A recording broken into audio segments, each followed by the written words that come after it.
So my name is Stephen Humphreys, and I'm working on developing rehabilitation archaeology in the context of American military veterans. My research primarily involves looking at what archaeology can actually do for people in terms of their mental health and in terms of their wellness. It's based on ideas that originated in the UK about 10 years ago when a project called Operation Nightingale was developed to help British military veterans who were struggling with things like anxiety disorders, PTSD, depression, elements that are unfortunately really common among the military community. So I run the American equivalent, more or less, which is American Veterans Archaeological Recovery. We're an American 501c3 nonprofit that carries out field work all around the world, but has developed in such a way so as to enhance the positives of archaeological field work so that we hopefully develop better and more consistent or generate better and more consistent results among our veteran population. But also we work to eliminate some of the negatives that we realize come along with field work, things like the heavy physical load that field work can carry and how impactful that can be on the body in a sometimes negative way. Things like harassment and assault and abuses of power that can happen in the field. Some of these issues that we know occur on field work, again, worldwide, we think it's important to take these things out of the field work process so that our veterans can benefit as much as possible.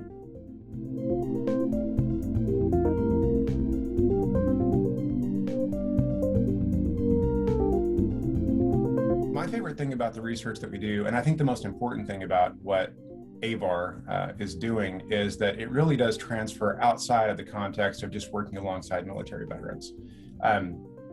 We know that unfortunately anxiety disorders and depression and these types of invisible illnesses are all too common among the wider population, among people from all stripes who go out and conduct field work.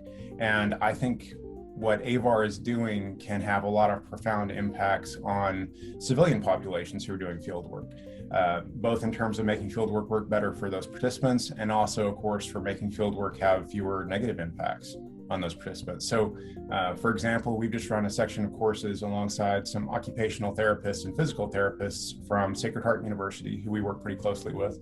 And so far as I know, at least, these are the first in the world to really look at how to reduce the impact of, say, handling a pickaxe or handling a shovel for 8 hours a day. How do we go about making that less damaging on a participant's back or knees? Most people who've done archaeology for any length of time, if you've done field work for a couple of years or 5 or 6 years, and especially if you're no longer in your 20s, you know that this is something that limits how much you can actually engage with the field.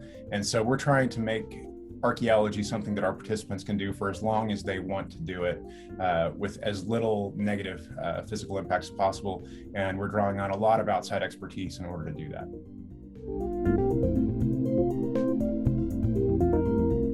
Archaeologists are often asked what the most exciting thing that they found is.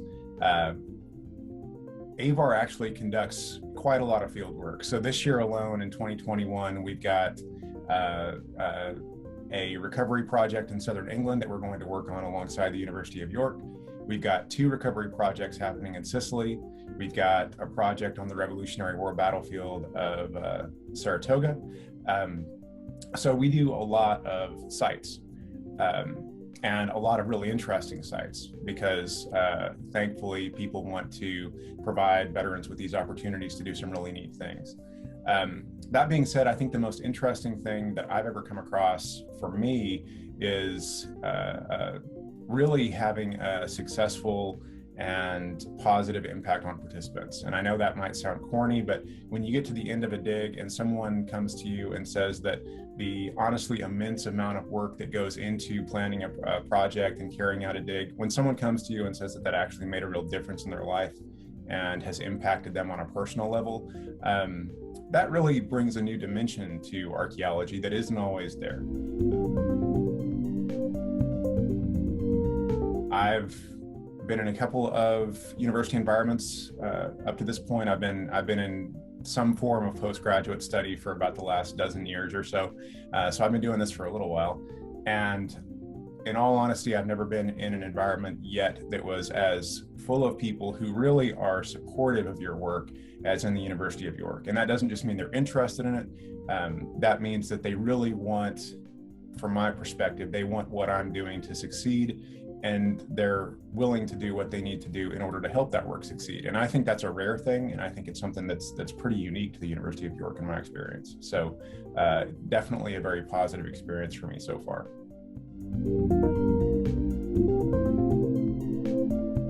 In terms of my plans for the future, AVAR, I started AVAR in 2016 and have really been trying to grow the program ever since, to the point that we could offer better services to veterans and better services to more veterans.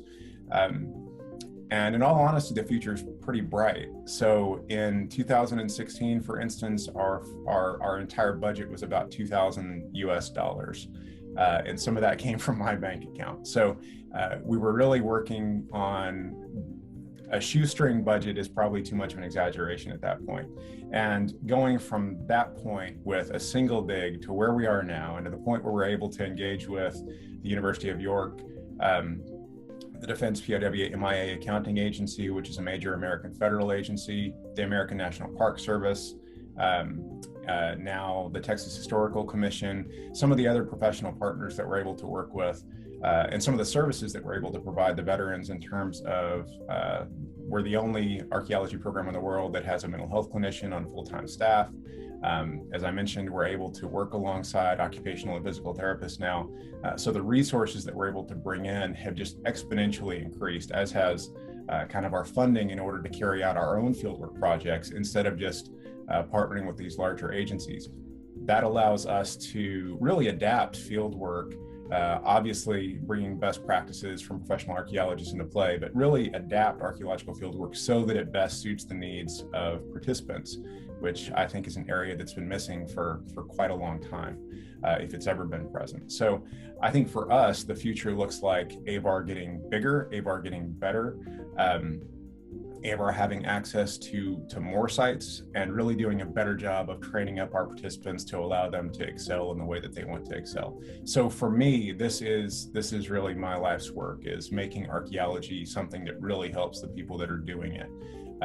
Whether they're, the professional researchers who want to go on and get a PhD and become lecturers, or whether they're just someone who wants to come out and check out what archaeology looks like. I want archaeology to really help people. So I think that there's a lot of interest, and that's what I'll be pursuing for, well, as long as I can.